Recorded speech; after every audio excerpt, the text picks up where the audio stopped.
ಮಕ್ಕಳಿಲ್ಲದ ದಂಪತಿಗಳೇ target. ಸಾಗರದಲ್ಲಿ ಮಠದ ಹೆಸರಲ್ಲಿ ಭಾರಿ ವಂಚನೆ. ಫ್ರೀ ಟ್ರೀಟ್ಮೆಂಟ್ ಎಂಬ ಆಮಿಷ, ಸಾವಿರಾರು ರೂಪಾಯಿ ಲೂಟಿ. ಬಯಲಾಯಿತು ಅಖಿಲ್ ಹಿರೇಮಠನ ಅಸಲಿ ಮುಖ. ನಂಬಿಕೆಗೆ ನಯವಂಚನೆ.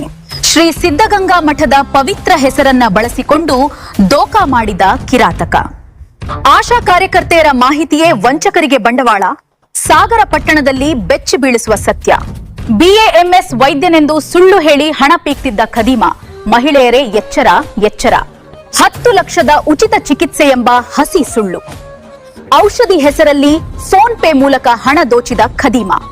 ಸಾಗರದಲ್ಲಿ ಸಕ್ರಿಯವಾಗಿದೆ ಸಂತಾನ ಭಾಗ್ಯ ವಂಚಕ ಜಾಲ. ಮುಗ್ಧ ಮಹಿಳೆಯರ ನಂಬಿಕೆಯೊಂದಿಗೆ ಚೆಲ್ಲಾಟ. ಅಖಿಲ್ ಹಿರೇಮಠನ ಫೋನ್ ಸ್ವಿಚ್ ಆಫ್. ನಕಲಿ ಐಡಿ ಕಾರ್ಡ್ ತೋರಿಸಿ ನಾಪತ್ತೆಯಾದ ಮಾಯಾವಿ. ಸರ್ಕಾರಿ ಕಾರ್ಯಕರ್ತೆಯರಿಂದಲೇ ಮಾಹಿತಿ ಸೋರಿಕೆ. ವಂಚಕರಿಗೆ ದಾರಿ ಮಾಡಿಕೊಟ್ಟವರ ಮೇಲೆ ಬೀಳುತ್ತಾ ಕ್ರಮ. ಮಠಕ್ಕೆ ಅಕ್ಕಿ ಕೊಟ್ಟರೆ ಸಾಕು ಎಂದವನು ನಗದನ್ನೇ ಲೂಟಿ ಮಾಡಿದ. ಸಾಗರದ ಜನರ ಕಣ್ಣು ತೆರೆಸುವ ವರದಿ. ಸುದ್ದಿ ಮನೆ ಡಿಜಿಟಲ್ ಮೀಡಿಯಾದಲ್ಲಿ ಅತಿ ಶೀಘ್ರದಲ್ಲಿ ಸಾಕ್ಷಿ ಸಮೇತ ವರದಿ ನೋಡಬಹುದು.